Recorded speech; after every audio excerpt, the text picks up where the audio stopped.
Lombard, welcome to Striker Online. Thanks a million for seeing us on this early on a Saturday morning.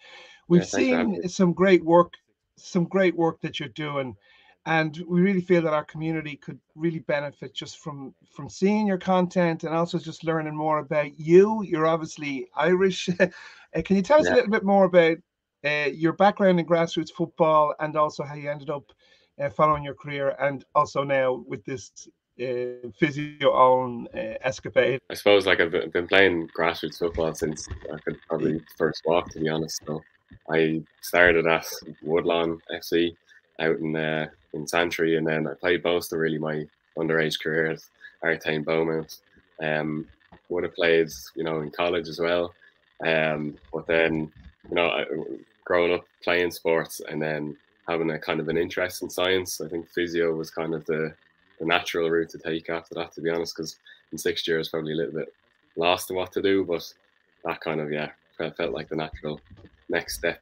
So went to the RCSI to study physiotherapy. Thankfully, um, great facilities, had a great time. Again, playing football with the college all the way through, capping them to a trophy as well. Their first trophy in I think about 12 years.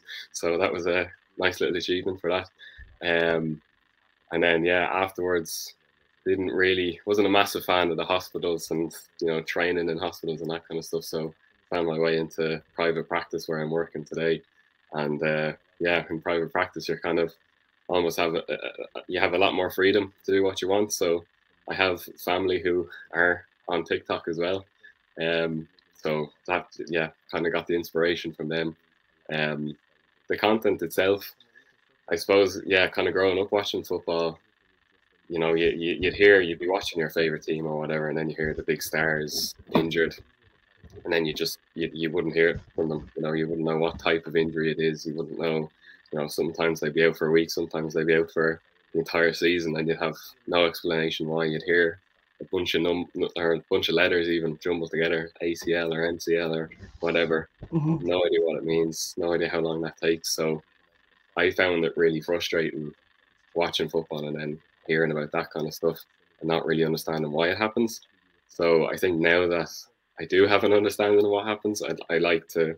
I think it's a nice thing to be able to give that information out because it was really frustrating for me at the time. So now I can be in a Ye- position to educate people. So Yeah, I love that. You sound like this kind of engineer who wants to open the box up and see how yeah, something yeah, works. If you don't mind me asking, it's very hard to know, what kind of age bracket you are at. So, what are we yeah. talking? How many years are you out of college or I'm practicing?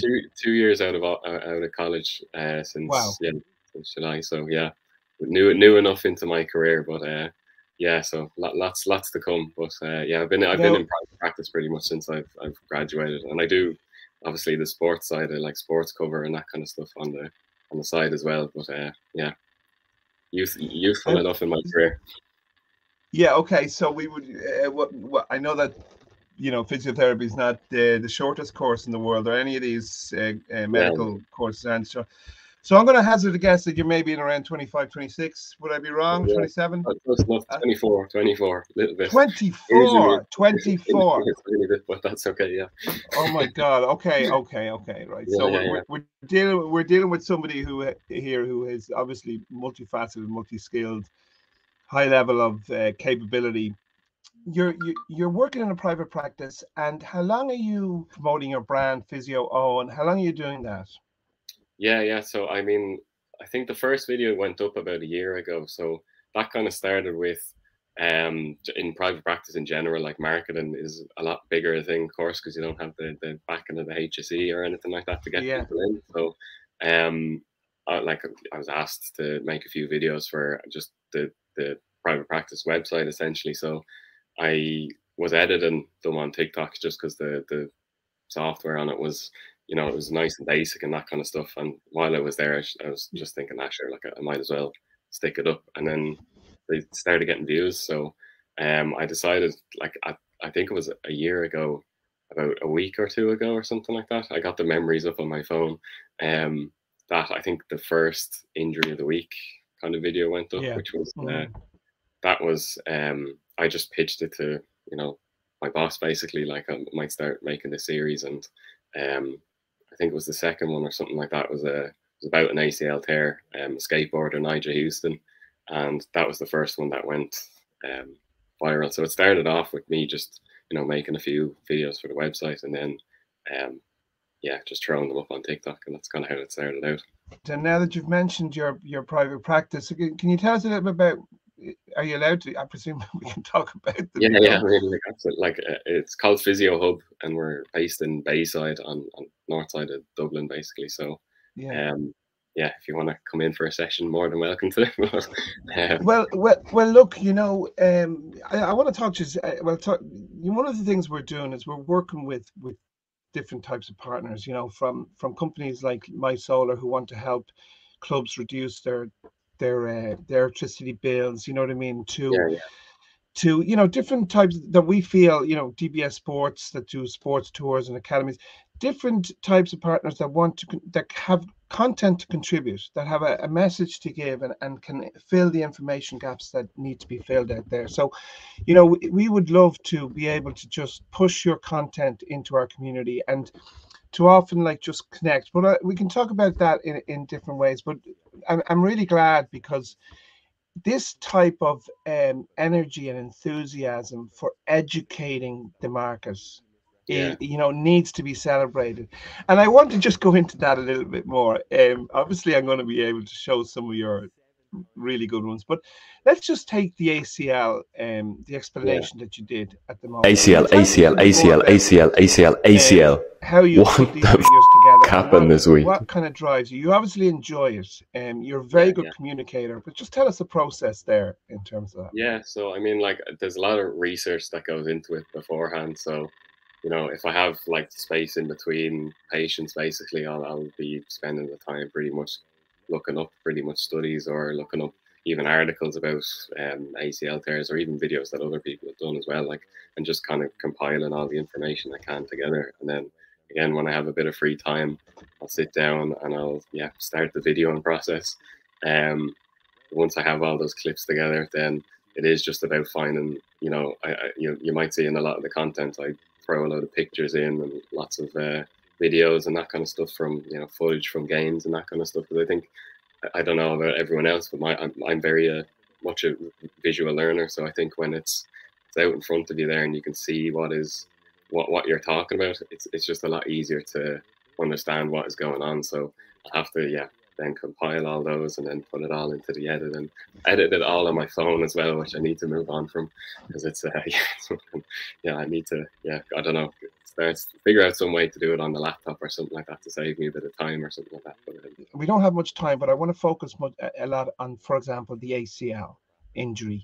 Obviously with the Women's World Cup, it is top of every girls coach's agenda, the challenge that is the ACL. And I want to make sure that out of this conversation we have something. So from your experience and knowledge, what would you be advising girls playing football now?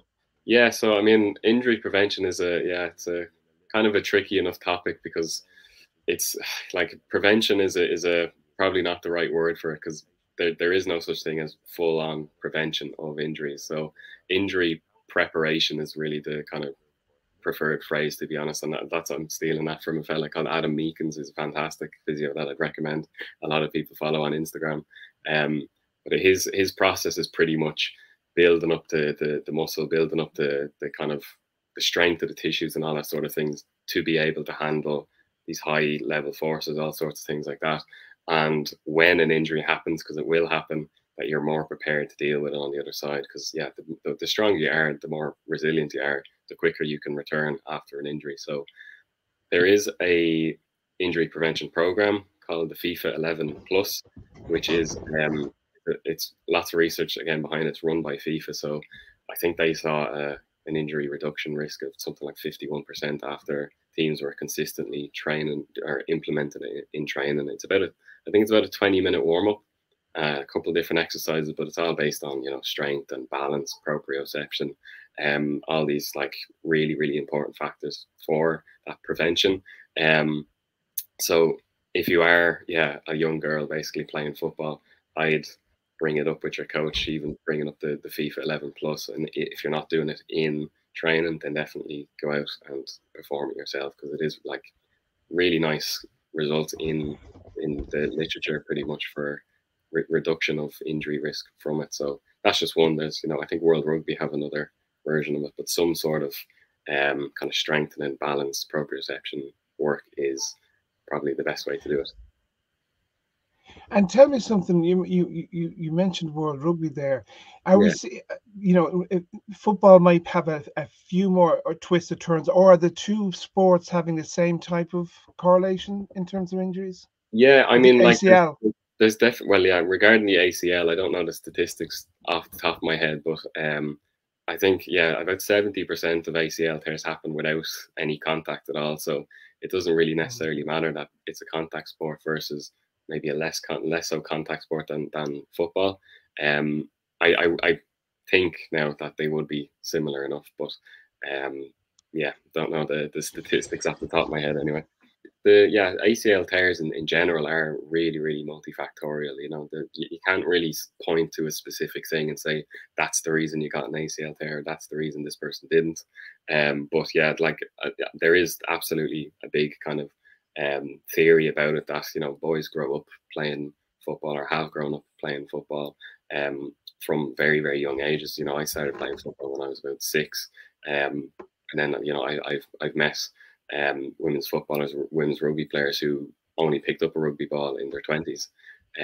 So it makes sense, especially during puberty, all that sort of stuff. You're whatever stimulus you're putting through your body, it's going to adapt to. So if you're putting football through it all the time over a number of years, then it will start to adapt to those kind of forces and that kind of stuff. So it makes sense to me.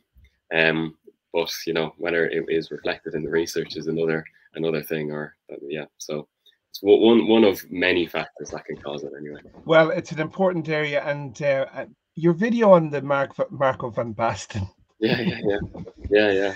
Now, I when I watch stuff, I love to see. I really get a real buzz out of people who either act very well or really transmit their genuine enthusiasm. It felt like there was a real genuine enthusiasm for No, that it was because video. before I made that video, I knew absolutely zero, nothing about Marco van Basten. But I kept getting it. The nice thing about having the TikTok community now is that people ask me for videos and they ask me, can you make a video on this person or about this injury or Yeah. whatever. So it takes the work away from me a little bit as well. But yeah, I kept getting Van Basten over and over again. And as soon as I started looking into it, I was like, wow, it's a really sad story. So I was like, I'll do my best to try convey it, because I know there's definitely people my age and a lot of like my followers who would be even younger than me, who wouldn't know Van Basten, So I thought it was a nice thing definitely to try convey that story to people, because it's a fantastic story. Your content is excellent. On behalf of the grassroots community, it's important for us to have young people like yourself that are passionate about grassroots football, passionate about football, passionate about the profession that you're into.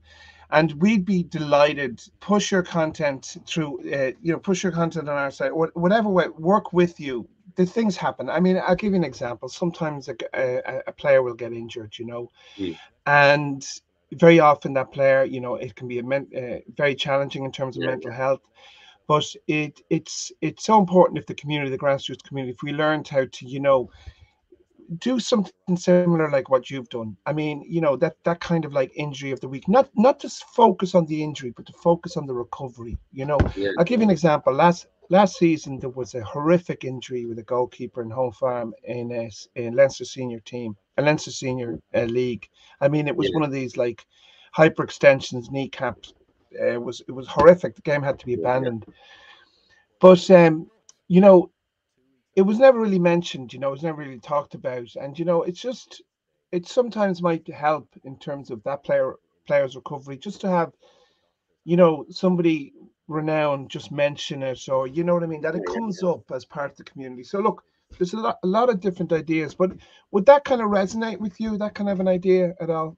Yeah. So I think I definitely get a lot of comments of people saying that sometimes my videos make them never want to play football ever again. But I think definitely the more you're educated about injuries and what the injury you have is, and you know, what the rehab timeline is, it does actually help with the mental side of it, as well as it actually speeds up your recovery, because now you're familiar with how long this should be taken, you know, what exercise you need to be doing, what you know, so on, so on. From a specific recovery standpoint as well, it's hard to get it across in, you know, a short video as well, because these things take months, you know, take months to get people rehab. So, you know, starting from really basic exercises to getting right up to match play, you know, you have to go from getting out of a chair to, you know, jumping on one leg, and, you know, to be able to jump up for a header and that kind of stuff. And that doesn't happen overnight, and it definitely doesn't happen in a 1 minute TikTok video. So, but I think, yeah, the more you kind of education you have about the injury, the more you can research it, and the more you can chat to a physio, really chat to a physio, or chat to someone who knows maybe a little bit more about it, and then they can put you at ease. So I think, yeah, the more education you have, is, yeah, knowledge is power, really.